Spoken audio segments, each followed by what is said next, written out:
En 1918, une simple boîte de bonbons traversant les États-Unis par la poste va déclencher l'une des affaires criminelles les plus choquantes de l'histoire américaine. Jusqu'où peut aller la jalousie quand elle s'allie à l'arsenic et au service postal? En l'an 1861, alors que la jeune République des États-Unis se déchire dans la guerre civile, une enfant vient au monde, quelque part sur cette terre vaste et troublée. On lui donne pour nom Mary Elizabeth Pennington. Nul chroniqueur ne grave sur le parchemin la ville exacte où elle pousse son premier cri. Nul témoin ne laisse, pour la postérité, la rue, la maison, la fenêtre d'où l'on aperçoit son berceau. Mais son année de naissance demeure, telle une borne plantée dans le fleuve du temps, 1861. Elle appartient à la famille Pennington, nom américain simple, sans blason ancien, mais appelé à résonner dans les colonnes des journaux. Ce nom, la presse de la fin du siècle le retiendra, l'attachera à un drame, mêlera ses syllabes à une autre voix, à un autre destin. Car Mary ne reste pas seulement Mary. Les années passent. La fillette grandit, loin des clairons, dans cette Amérique qui cicatrise et s'étire, portée par le vent de l'Ouest, le grondement des trains, l'odeur du charbon et de l'encre fraîche. La mémoire des hommes n'a pas gardé ses jeux d'enfant, ni ses lectures, ni les secrets qu'elle confie à la nuit. Mais bientôt, un autre nom vient se coller au sien, comme une ombre attachée au corps. Un homme apparaît dans son horizon, John P. Dunning. Il est journaliste, plume merveuse au service de l'Associated Press. Il vit de dépêches hâtives, de rumeurs à vérifier, de nouvelles à arracher au tumulte du monde.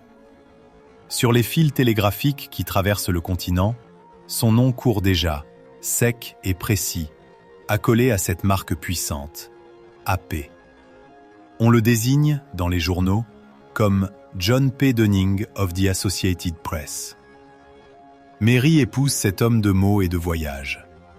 Elle quitte, par ce pacte, la simple condition de fille Pennington pour devenir Mary Elizabeth Pennington Dunning. Les journaux de l'époque, lorsqu'ils se pencheront sur son sort, lui donneront ce nom complet, comme pour la maintenir fermement dans le tissu de l'histoire. Les documents de justice, les articles de presse, tous graveront cette alliance de lettres. Pennington-Dunning.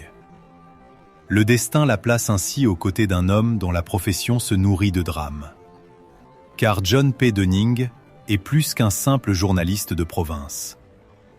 Il appartient à l'armée invisible des correspondants, ces éclaireurs de l'ombre qui se tiennent en avant des foules, à la lisière des catastrophes, prêts à en rapporter le récit.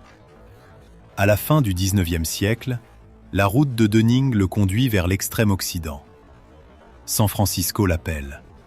La ville neuve, dressée face au Pacifique, bruissante de navires, de ruées vers l'or encore fumante, de spéculateurs et de marins. Dans les dépêches de l'époque, son nom se lie désormais à cette cité. Il est Associated Press Representative in San Francisco. Son poste est envié, sa scientifique circule, sa réputation se fixe. Dans le monde des nouvelles, son crédit est solide. On le lit, on le cite. Son nom monte dans les titres, comme une sorte de sceau sur l'information venue de la côte ouest.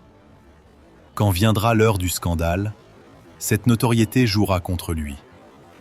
Les journaux se répéteront de la chute d'un homme reconnu. Mais pour l'heure, il avance, confiant, le front dans le vent salé du Pacifique. À ses côtés, Mary suit un chemin plus discret, mais non moins exposé. Elle est l'épouse du correspondant, installée dans ce vaste théâtre urbain de San Francisco à la fin du siècle. Les rues sont en pente, les tramways grincent, les façades en bois tremblent au passage des convois. L'air sent le sel, le charbon humide, le café des docks. Mary vit dans ce monde en tension, entre modernité et précarité. Elle porte le nom d'un homme dont la plume parcourt le pays, mais ses propres gestes, ses journées, ses espérances, les archives les laissent dans l'ombre mort. On sait seulement qu'elle est là, sur cette côte lointaine. Femme d'un correspondant de presse, insérée dans le tissu social d'une ville jeune, instable, vibrante. Pourtant, sous la surface, quelque chose se fissure. La presse, qui plus tard fouillera les blessures, parlera de relations tendues. Elle évoquera, dans ses colonnes, les infidélités de John P. Dunning. Les mots sont secs, cliniques. Mais derrière se devine la lente brûlure des soirs d'attente, des regards qui se détournent, des mensonges qui s'accumulent. Car à San Francisco, une autre femme entre en scène, Cordelia Botkin. Les feuilles imprimées la décrivent ainsi. Femme mariée, vivant séparée de son mari, établie dans cette même ville, libre de ses mouvements, prise dans les contradictions d'un temps qui ouvre des portes et resserre des chaînes. Elle a son propre foyer, ses propres habitudes, son propre regard sur le monde. Elle rencontre John P. Dunning dans cette ville de carrefour et de hasard. Les chroniques judiciaires affirmeront la chose, calmement. Il y a liaison. Ils se voient. Ils fréquentent les mêmes lieux. Ils entretiennent une relation extra-conjugale. La presse, avide, s'empare de ce détail. Mais à ce moment, nul ne sait encore que cette relation deviendra le cœur noir d'une affaire criminelle. À mesure que Cordelia prend plus de place dans la vie de Dunning, Mary s'éloigne. Leur union se défait, non en un seul fracas, mais en une série de craquements. L'âme du couple se tend, se tord, s'use. Les journaux du futur parleront de rupture progressive. Ils relieront cette déchirure à la liaison de Dunning avec Cordelia Botkin. Face à cette usure, Mary fait un choix, retourner vers la source, vers la terre d'où vient son nom. Elle quitte San Francisco, quitte la côte du Pacifique, quitte ce mari qui s'éloigne dans les bras d'une autre. Elle reprend le chemin de l'Est, vers le Delaware, vers Dover, dans le comté de Kent. Là-bas, la famille Pennington l'attend. Le Delaware n'est pas la ville verticale et tumultueuse de San Francisco. Dover respire plus lentement. Les rues sont plus calmes, les maisons plus basses, les visages plus familiers. C'est une Amérique de clochers, de porches, de jardins clos. Le ciel y pèse moins lourd que sur la baie du Pacifique. Mary revient chez les siens, dans la maison de ses parents. Les journaux, plus tard, le répéteront. Elle se trouve dans la demeure Pennington, à Dover, avant l'été 1898. Elle est l'enfant qui revient, la fille blessée par un mariage fissuré, cherchant refuge dans les murs qui bordent son enfance. Pendant ce temps, John reste à San Francisco.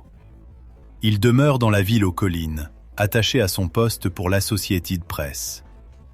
Les trains, les télégraphes, les navires l'entourent.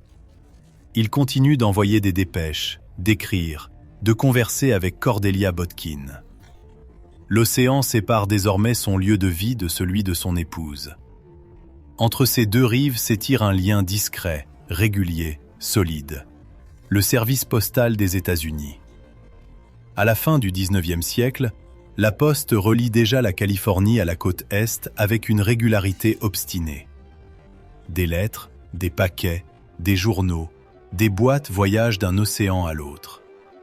On emballe, on ficelle, on timbre.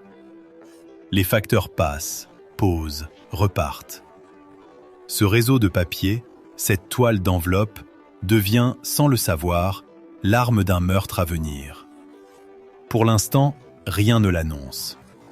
Avant 1898, aucune menace publique n'est proférée. Aucun tribunal n'appelle à comparaître Mary Dunning, Cordelia Botkin ou John P. Dunning. Les seules secousses sont privées, dissimulées derrière des rideaux tirés. Le monde judiciaire ignore encore leur nom. Les journaux ne les associent qu'à des nouvelles sans sang, ou ne les associent pas du tout. Et pourtant, les pièces sont en place. Une épouse rejetée, réfugiée dans la maison de ses parents à Dover. Un mari resté à San Francisco, pris dans une liaison adultère. Une autre femme, Cordelia, mariée mais séparée, installée dans la même ville que lui, nourrissant des sentiments qui se mutent en jalousie, puis en haine sourde. Une poste inter-État, fiable, quotidienne, capable de transporter sans question ce qu'on lui confie. Puis vient la dernière semaine d'août. Un facteur s'approche de la demeure familiale de Dover. Dans sa besace, au milieu d'autres envois, un colis attire l'œil. Une boîte soigneusement emballée, venue de loin, passée de main en main, de wagon en wagon, de sac en sac. Elle porte le nom de la famille Pennington. La date, dans les archives, flotte autour de la fin août 1898. Les journaux, des années plus tard, la désigneront comme le moment où la mort s'avance. La boîte est remise, comme n'importe quel envoi. Les membres de la famille se rassemblent. On défait la ficelle, on enlève le papier. À l'intérieur, une boîte de bonbons. Les couleurs enluminent l'instant. Les formes sucrées promettent un plaisir simple, innocent. À côté, une lettre. Cette lettre, les journaux la décriront comme malveillante. Pas un simple billet d'accompagnement, mais une voix hostile. Elle est anonyme ou signée d'un pseudonyme. Elle s'adresse à Mary. Elle contient des allusions, des piques, peut-être des indices sur qui l'envoie. Les enquêteurs, plus tard, y liront une jalousie froide, une rancœur affûtée. Les Pennington ouvrent la boîte. Mary en prend. Sa sœur aussi, peut-être une autre parente. Le geste est simple, ordinaire. On porte un bonbon à la bouche, on laisse le sucre se dissoudre sur la langue. Le plaisir est bref, familier, sans ombre apparente. Puis tout bascule. Les heures qui suivent se strient de douleur.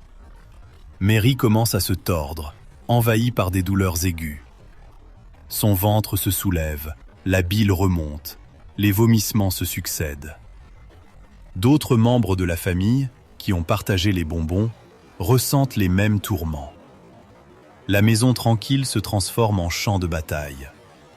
On appelle les médecins locaux. Ils examinent, interrogent, auscultent. Les corps tremblent, la peau se couvre de sueur froide. Les symptômes convergent. Tout indique un empoisonnement fulgurant.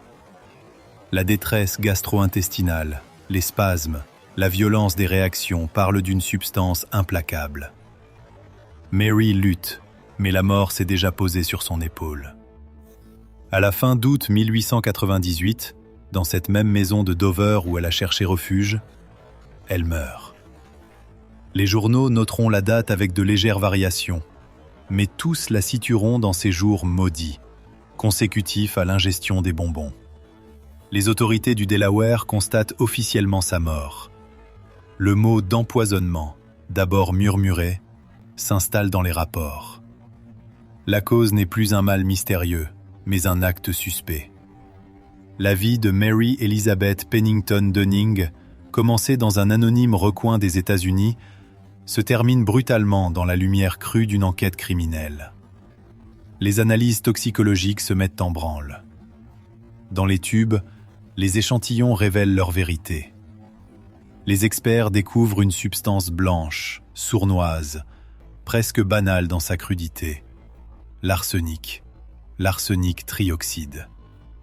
Le verdict scientifique tombe. La quantité retrouvée est suffisante pour tuer. Le poison ne fait plus l'ombre d'un doute. La boîte de bonbons devient, elle, un témoin muet. On la conserve. On garde le papier d'emballage. On archive la lettre. Ces objets prennent un poids nouveau. Ils ne sont plus de simples résidus d'un cadeau, mais des pièces à conviction, destinées à traverser les années, à ressurgir dans la lumière des tribunaux. L'État du Delaware ouvre une enquête pour homicide par empoisonnement. La mort de Mary n'est plus un malheur isolé, c'est un crime dirigé. Les autorités postales fédérales entrent dans la danse. Car la mort est venue par la poste, portée par le service même qui relie la nation. Les enquêteurs se penchent sur la lettre. Ils lisent et relisent, dissèquent le style, le ton, chaque inflexion. Il y a là, dans les phrases, des allusions à la vie privée de Mary, à sa condition d'épouse séparée, à son mariage avec John P. Dunning. Ces indices les orientent. L'empoisonnement n'est pas un geste gratuit. Il vise une femme précise, au cœur d'un triangle brisé. La famille Pennington est interrogée. On les questionne sur la vie de Mary, sur son couple, sur ce mari qui est resté à San Francisco. Les mots tombent, lourds. Séparation, infidélité, liaison. Le nom de John P. Dunning, déjà connu des journaux pour ses dépêches, devient aux yeux des enquêteurs un point central, non comme coupable de l'acte, mais comme pivot du mobile. On suit le fil jusqu'à l'autre océan. Les informations passent du Delaware à San Francisco. Les autorités de la côte ouest reçoivent les détails de l'affaire. On apprend que le colis suspect a été expédié depuis Californie. Le service postal, méthodique, permet de remonter la trace. Les cachets, les registres, les témoignages des employés dessinent le trajet. La boîte vient de San Francisco. Sur place, les enquêteurs se tournent vers le cercle de John P. Dunning. Ils creusent sa vie, ses fréquentations. Ils découvrent, par des témoins, l'existence de Cordelia Botkin. Sa relation avec John n'est plus un secret. Interrogé, Dunning ne peut le nier. Il reconnaît sa liaison. Les journaux s'empareront de cet aveu, le répandront à travers le pays. Peu à peu, une silhouette se détache dans la lumière. Cordelia Botkin n'est plus seulement une maîtresse cachée. Elle devient, aux yeux des enquêteurs, une femme jalouse, hostile à Mary, nourrissant une haine qui pourrait franchir les 1000 par l'intermédiaire d'un colis. Des témoins, dans la presse, parleront de cette hostilité, de cette jalousie.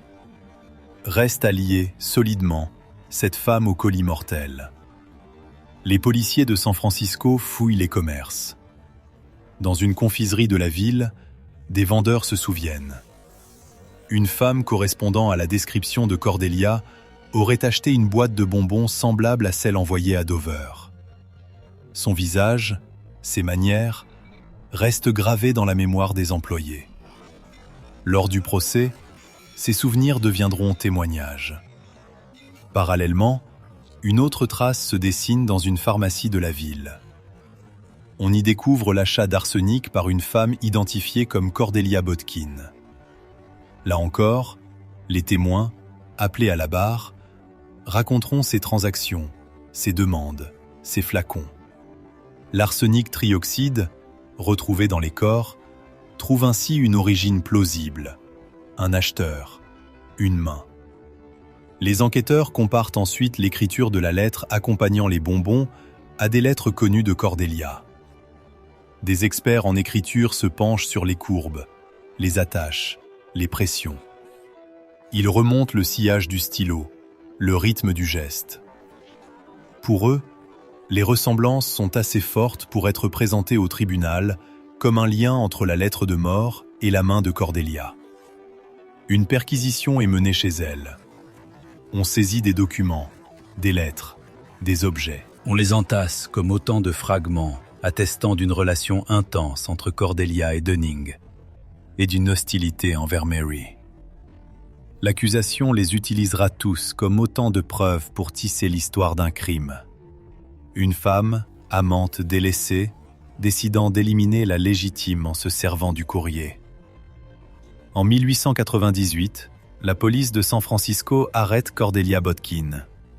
Elle est inculpée pour le meurtre de Mary Elizabeth Pennington Dunning et de l'autre victime, toutes deux mortes à Dover après avoir mangé les bonbons empoisonnés.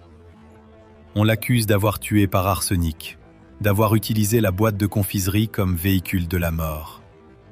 Elle est placée en détention, en attente de son procès.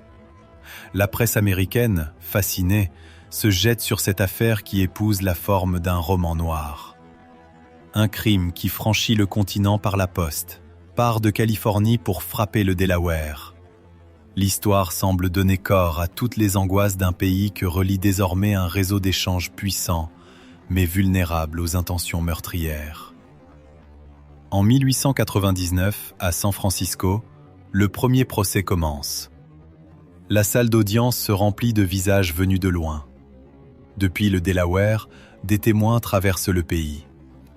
Des membres de la famille Pennington racontent la réception du colis, le partage des bonbons, la montée des douleurs, l'agonie de Mary, la mort de la parente. Loin de Dover, au bord du Pacifique, leurs paroles font revivre la maison de l'Est, la chaleur d'août, la boîte fatale. Des médecins et des toxicologues prennent la parole à leur tour. Ils décrivent l'arsenic retrouvé dans les corps, dans les bonbons. Ils expliquent la quantité, les effets, la certitude que ce poison est la cause unique de la mort.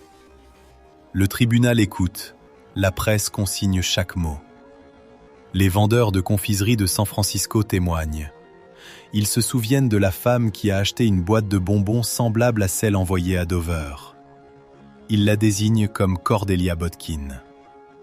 Les pharmaciens, eux, racontent comment une femme, qu'ils identifient aussi comme Cordelia, est venue demander de l'arsenic. Puis vient le tour de John P. Dunning.